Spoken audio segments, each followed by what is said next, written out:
بسم الله الرحمن الرحيم. ازيكم يا جماعة؟ عاملين ايه؟ ان شاء الله تكونوا بخير.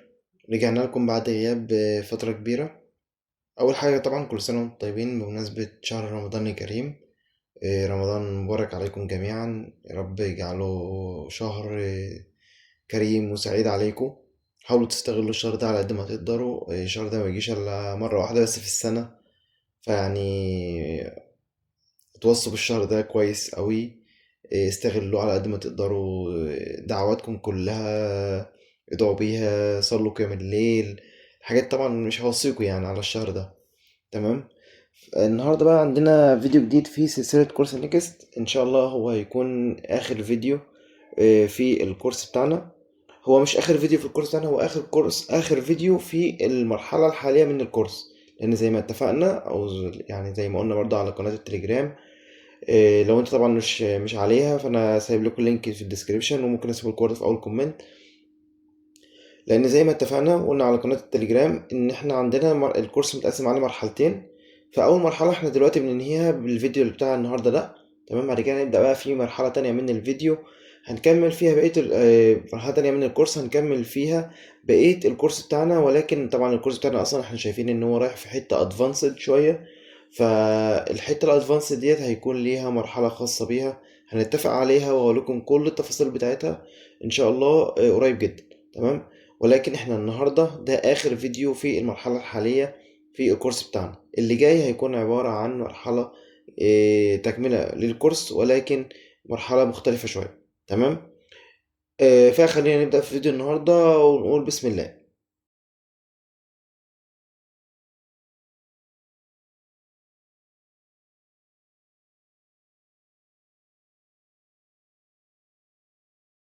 فيديو النهارده بقى هنتكلم فيه عن ايه. لو تفتكروا في الفيديوهات اللي قبل كده احنا عملنا اللوجن بيج وعملنا الريجستر بيج، واتفقنا ان احنا اليوزر بيجي في صفحة الريجستر يدخل البيانات بتاعته زي اليوزر نيم وزي الايميل وزي الباسورد، عشان بعد كده يقدر ان هو يعمل بيهم لوجن.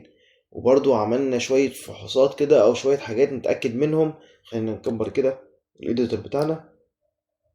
جينا مثلا على حاجة زي اللوجن مثلا اللي هي آخر حاجة احنا عملناها، وجينا على اللي كانت موجودة في اليوزرز في اللوجن، وجينا في الراوت هنا كده.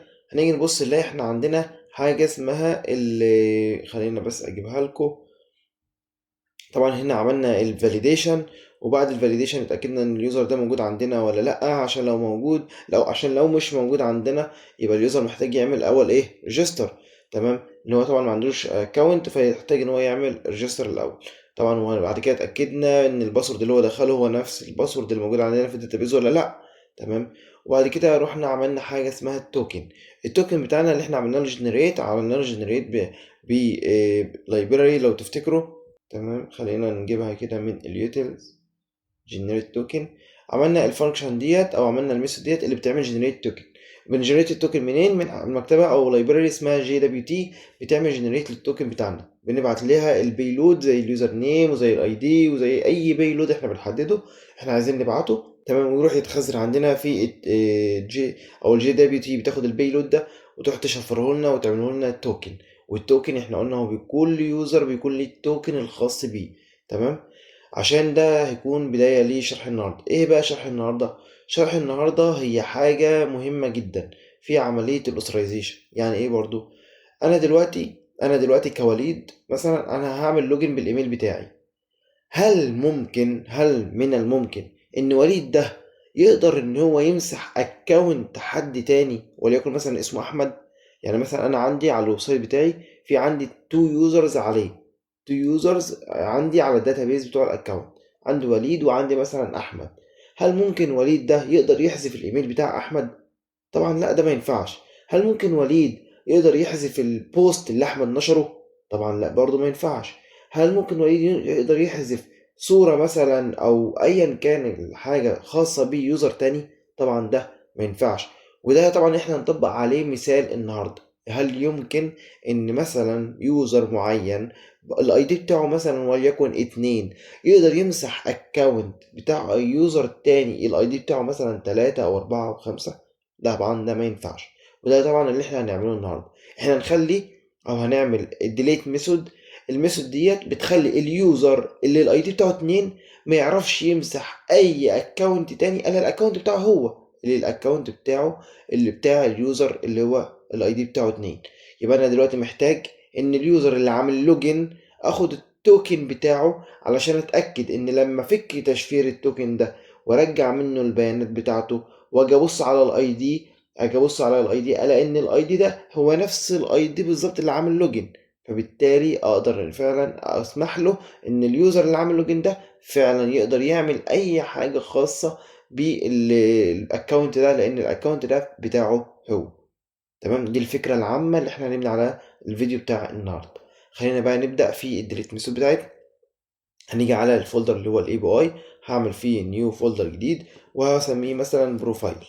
تمام، واحنا طبعا عارفين ان الراوتنج في نيكست او الاي بي اي هنا، او اللي هو الراوتنج يعني، او الاي بي اي هنا ماشي فايل بيز ستراكشر، يعني همشي بالدومين بتاعي اي بي اي وبعد كده بروفايل، هعمل جواها فولدر جديد وهخليه دايناميك. ليه دايناميك؟ لان الاي دي اللي هيرجع لي، الاي دي اللي هيتبعت لي في الريكوست، تمام، انا لازم اتاكد ان هو نفس الاي دي اللي هيجي لي من تشفير ايه، اللي هيجي لي من تشفير ايه، التوكن. تمام، اللي بعد ما فك تشفير التوكن هيجي لي منه اي دي بتاع اليوزر اللي عمل لوجن. فانا لازم اتاكد طبعا ان الاي دي ده هو نفس الاي دي اللي جاي لي من الريكوست. تمام، عشان هل فعلا الريكوست، انا بعت الريكوست مثلا انا عايز امسح الاي دي رقم 2، طب هل لما انا فكيت التشفير بتاع التوكن رجع لي الاي دي رقم 2 ولا لا؟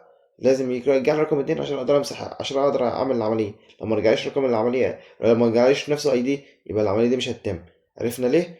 تمام، يبقى الاي دي هنا يكون دايناميك. خلاص، انا دلوقتي عملت فولدر جديد وعملت دايناميك وعملت وسميته اي دي، وهعمل هنا طبعا الفايل اللي انا هبدا اكود جواه راوت دوت تي اس. تمام، خلينا بقى ايه، نكتب هنا كده الكود بتاعنا، نقفل دي كده ونكتب بقى هنا الكود بتاعنا.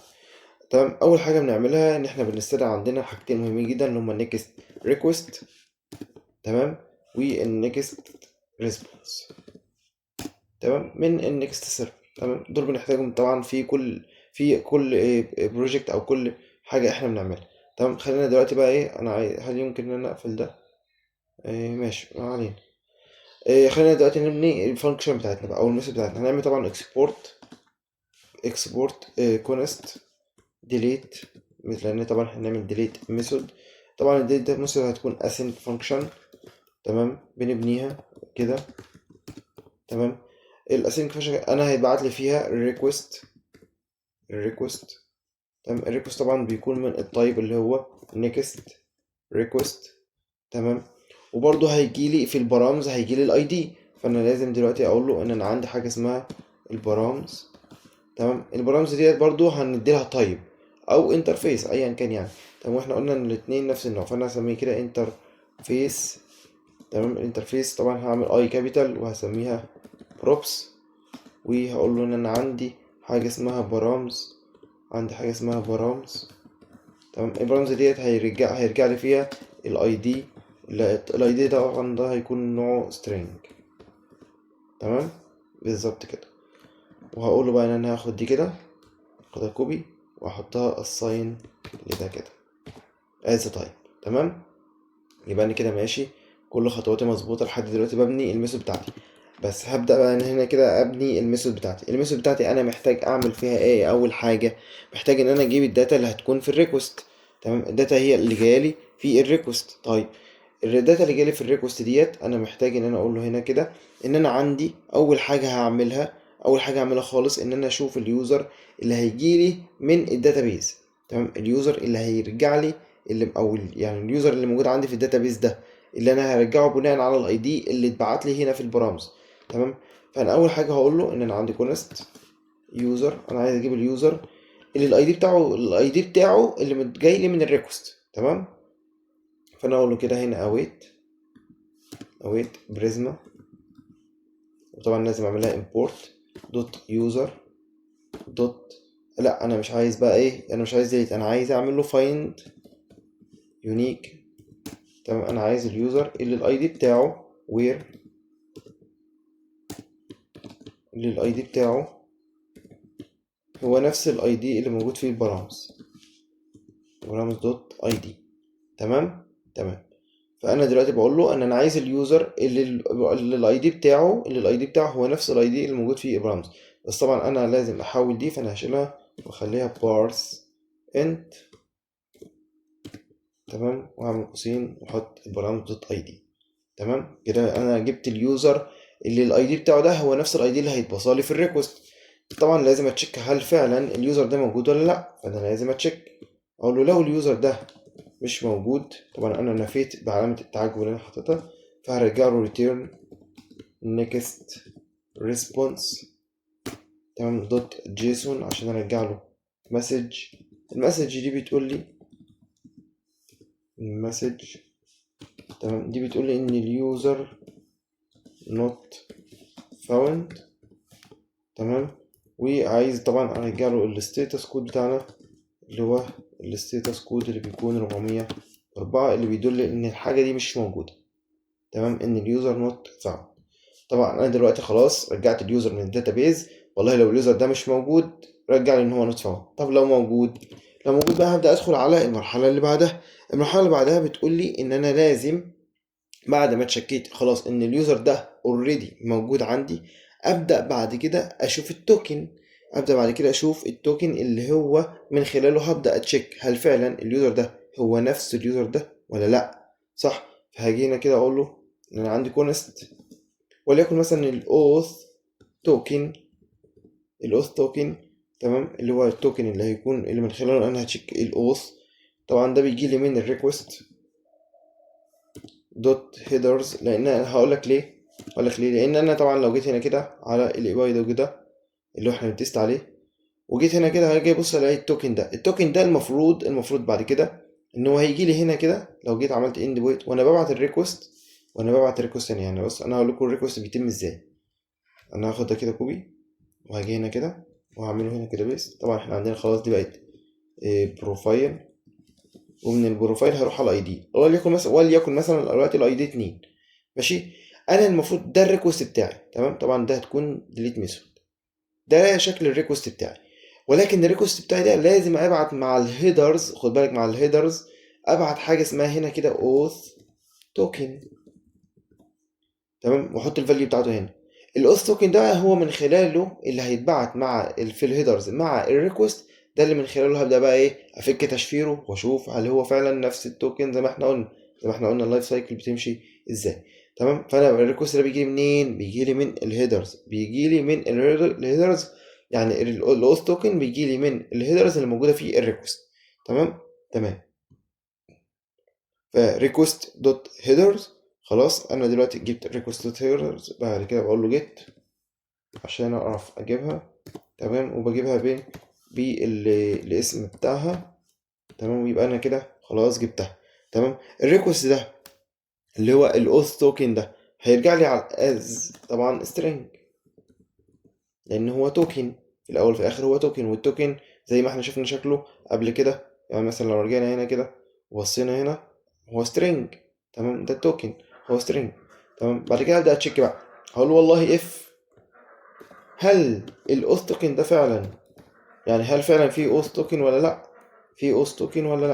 تمام، اقول له هنا كده طبعا لو ما فيش بقى اوث توكن، لو ما فيش انت لازم تهندل كل ايرورز بتاعتك. تمام، فانا اقول له هنا next response دوت جيسون. لو ما فيش اوث توكن فهرجع له مسج. اقول له والله مسج، اقول له معلش مفيش اوث توكن، وبالتالي انا هقول له هنا كده no auth token provided. تمام، وابدا ارجع له الايرور او الستاتس كود اللي هو 401 unauthorized. تمام. خد بالك عشان احنا نسينا حاجه. انا المفروض اخد كل الكود ده، انا لسه مخلصتش، بس انا هاخد كل الكود ده كده واعمله طبعا جوه تراي وكاتش. تمام، هاجي هنا كده وهقول له بيست. خلاص حطيت الكود بتاعي اهو اللي انا كنت كاتبه. وطبعا في الايرور هنا كده هقول له ريتيرن نيكست ريسبونس، حاجه طبعا احنا متعودين عليها جيسون. وهي اقول له المسج بتاعتي تكون عباره عن internal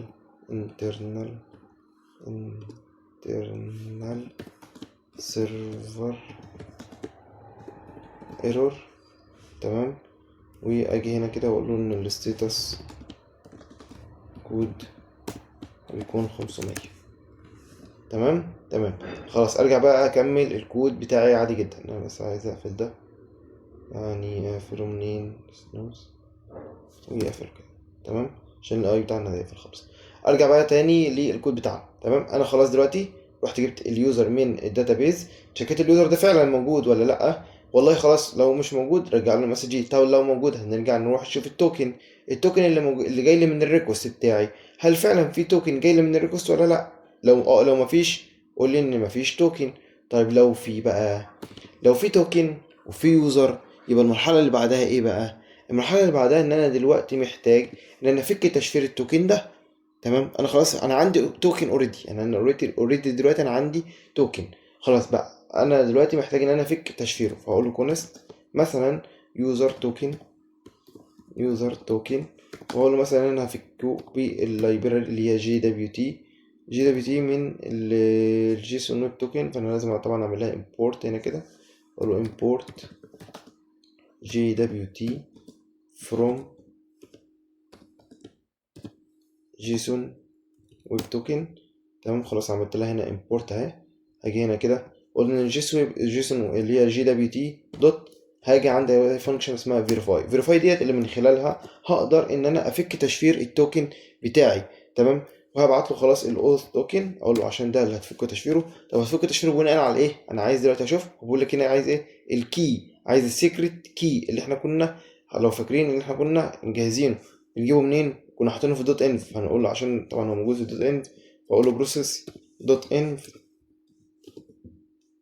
دوت، وراح اجيب اسم الكي بتاعي. تمام، هو كان موجود في الدوت ان. هاجي ابص هنا اسمه JWT سيكريت، اخده كوبي واجي هنا ارجع تاني واحطه هنا كده بيست. تمام، ده كده شكل الايه التوكن، ده شكل السيكريت كي بتاعي. تمام، طبعا هو جايب لي هنا ايرور عشان انا لازم اقول له ان الكي بتاعي ده as a string. تمام، انما الريتيرن بقى بتاع ده كله هو عباره عن ايه؟ الريتيرن خد بالك انا لما فك تشفير التوكن هيرجع لي ايه؟ هيرجع لي الباي لود. لو تفتكر الباي لود اللي هي الداتا بتاعت اليوزر، انا لازم اقول له هنا كده as JWT باي لود، وده طبعا طيب بتوفره لي نفس اللايبراري اللي هي JWT. تمام، يبقى خد بالك ان ال JWT secret هو as string، ولكن الريتيرن بقى بتاع كل ده اللي هو بعد ما فك تشفير التوكن هو عبارة عن بيلود اللي هي الداتا بتاعت اليوزر. تمام، خلاص انا دلوقتي رجعت فكيت تشفير الاوس توكن، فبقى عندي الداتا بتاعت اليوزر اللي التوكن بتاعي عمل بيه لوجن. تمام، او اللي التوكن بتاعه جاي في الريكوست.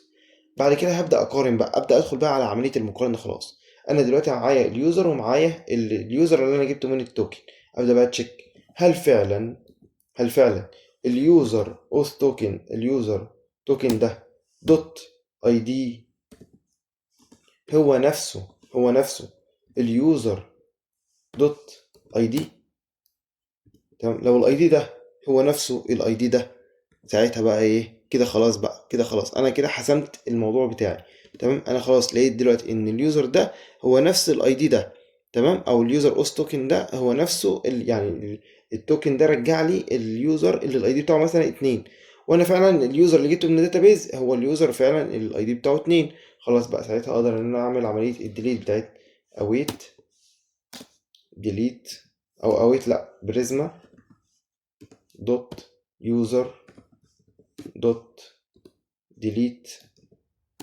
اقول له انا عايز امسح ايه بقى؟ عايز امسح اليوزر اللي الاي دي بتاعه وير، اللي الاي دي بتاعه تمام هيكون عبارة عن بارس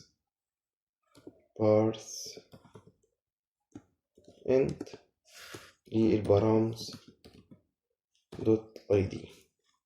تمام كده خلاص انا بقول له دلوقتي ان انت دلوقتي تقدر تعمل عملية الديليت طالما اليوزر ده هو نفسه اليوزر ده. تمام، خلاص انا كده دلوقتي بقول له ان العملية دي نجحت، فطبعا لازم اقول له return next response دوت جيسون خلاص انت دلوقتي المسج بتاعتك هتكون عبارة عن ان اليوزر ده مسج، ان اليوزر ده خلاص اتمسح. واقول له إيه مثلا user deleted successfully. تمام. وطبعا اقول له ان الستاتس كود بتاعك يكون عبارة عن 200، ستاتس كود 200. يبقى كده انت عملت كل حاجة عندك. تمام. طيب خلينا دلوقتي نبص نراجع الكود بتاعنا مرة ده. يعني انا دلوقتي خلاص اليوزر جبته من الداتابيز، رحت تشيكت هل فعلا اليوزر ده موجود ولا لا. لو مش موجود ارجع له رسالة. طب لو موجود هدخل على المرحلة اللي بعدها ان انا اجيب الاوث توكن. جبته منين؟ من الريكوست. تمام. بعد كده هل فعلا في اوث توكن اتبعت من الريكوست ولا لا. لو ما اتبعتش هرجع له رسالة. طب لو اتبعت ادخل على المرحلة اللي بعدها ان انا افك تشفير التوكن ده. فكيت تشفير التوكن علشان ارجع منه البيلود او الداتا بتاعت اليوزر اللي عمل لوجن. فجيت بقى خلاص فكيت تشفير الداتا وجبت جبت الداتا خلاص بتاعت اليوزر اللي عمل لوجن. هذا بعد كده تشيك الاي دي بتاع اليوزر اللي عمل لوجن ده هو نفسه الاي دي اللي موجود عندي في اليوزر اللي هو موجود عندي في الداتابيز ولا لا. لو هو نفسه خلاص قادر ان انا اقدر امسح الحاجه دي. طب لو هو بقى مش اي حاجه بقى من العمليات دي كلها، او لو ما طلعش هو مش هو نفسه اليوزر ده، دلوقتي بقى المفروض ان انا ارجع له رساله اقول له return next response dot json. واقول له ان انا دلوقتي هقول لك ان المسج، تمام، المسج بتاعتك بتكون عبارة عن مثلا يعني ان انت you are not، تمام، يعني انه not مثلا authorized، مثلا authorized، تمام، انه you are not authorized مثلا to delete this user مثلا او any user this user. خليها this user. ماشي. وارجع له مثلا status code برضو ان انت unauthorized. فاقول له status code 403 اللي هو forbidden يعني. تمام. بس كده بالنسبة لي انا كده الكود بتاعي كده يكون انتهى. تمام. عملت كل حاجة ورجعنا الكود اكتر من مرة. خلينا نجرب برضو npm run dev. تمام. وهبدأ برضو ارن على التيرمينال التانية عشان نشوف برضو اليوزرز اللي عندنا. فاقول npx prisma studio عشان بس افتح اشوف اليوزرز اللي عندنا على الداتابيز ونجرب نمسح كده ونشوف الكود بتاعنا. تمام. انا دلوقتي السيرفر بتاعي جاهز. تمام. وخلاص فتح عندي الداتابيز اهو. تمام. دلوقتي بقى انا مثلا هاجي هنا كده واقول له ان انا هعمل لوجن باسلام ده. خد بالك ان اسلام ده اللي هو الاي دي بتاعه كام على الداتابيز بتاعنا؟ الاي دي بتاعته 6. حلو. فانا دلوقتي هعمل لوجن باسلام ده. خلاص دلوقتي انا هعمل لوجن اهو. تمام. عملت لوجن باسلام. رجع لي ان هو اوثنتيكيتد. تمام. ورجع لي التوكن بتاعه. هاخد التوكن بتاعه كده كوبي واروح على الاند بوينت اللي احنا عملناها. تمام. وهدخل على الهيدرز في الاوث توكن وابدا احط التوكن ده هنا كده في الريكوست بتاعنا. تمام. المفروض دلوقتي ان انا عايز امسح مثلا الاي دي بتاع مثلا، يعني انا دلوقتي معايا الاي دي اللي هو انا عملت لوجن باسلام. فانا همسح مثلا عبده ده مثلا اللي هو الاي دي بتاعه 3. فاروح اشيل الاتنين دي واخليها 3. المفروض دلوقتي ان طبعا ان ده ما ينفعش. المفروض دلوقتي ان هو يرجع لي الريسبونس اللي بيقول لي ان انت ما ينفعش تمسح اليوزر ده. تمام. فاحنا طبعا هنشوف دلوقتي ايه اللي هيحصل. بالفعل قال لي ان انت you are not authorized to delete this user. يعني انت مش مسموح لك انك تمسح اليوزر ده. ليه؟ لان انا لما فكيت تشفير التوكن ده رحت لقيت ان اليوزر اللي عمل لوجن الاي دي بتاعه 6. انما هو عايز يمسح الاي دي اللي جاي لي في الريكوست اللي هو الاي دي كام؟ 3. وده طبعا ما ينفعش. طيب لو انا بقى ما بعتش اصلا التوكن، المفروض دلوقتي برضو يقول لي ان التوكن بتاعك اصلا مش موجود. تمام. بالفعل قال لي no auth token provided. طيب انا دلوقتي هبعت التوكن بتاع اسلام وهمسح الاي دي 6 اللي هو برضو بتاع اسلام. المفروض دلوقتي فعلا ان هو يقول لي ان انت فعلا هتمسح اليوزر ده عادي جدا، لان هو ده فعلا الاي دي اللي انا لقيته في التوكن. فيقول لي فعلا يوزر ديليتد سكسسفولي. اجي دلوقتي على داتابيز واعمل ريفرش واجي ابص على اسلام، الاقي اسلام فعلا اتمسح عندي من الداتابيز. يبقى احنا دلوقتي خدنا درس مهم جدا في عملية الاوثرايزيشن اللي بتكون بروتكتد جدا، واحاول على قد ما اقدر ان انا احميها. بحميها منين؟ بحميها من التوكن. يبقى هي دي فايدة التوكن اللي احنا شفناها في الفيديو اللي فات، شفناها كمان في الفيديو ده. التوكن مهم جدا جدا جدا في عملية الاوثرايزيشن والاثنتيكيشن في الويب سايت بتاعنا او في هندلة الكود بتاعنا. تمام. ده كان فيديو النهارده، وده كان اخر فيديو في المرحلة الحالية من سلسلة كورس نيكست. هشوفكم في المرحلة الجديدة ان شاء الله. التفاصيل بتاعتها هتكون على التشانل على التليجرام ان شاء الله. هتكون مرحلة مهمة جدا ومختلفة تماما عن عن المرحلة اللي فاتت، لان طريقة الشرح وطريقة السرد مرحلة احنا داخلين عليها هتعرفوا تفاصيلها يعني على الشانل على التليجرام. انا وليد، وده كان سلسلة كورس نيكست. اشوفكم في فيديو جديد. سلام.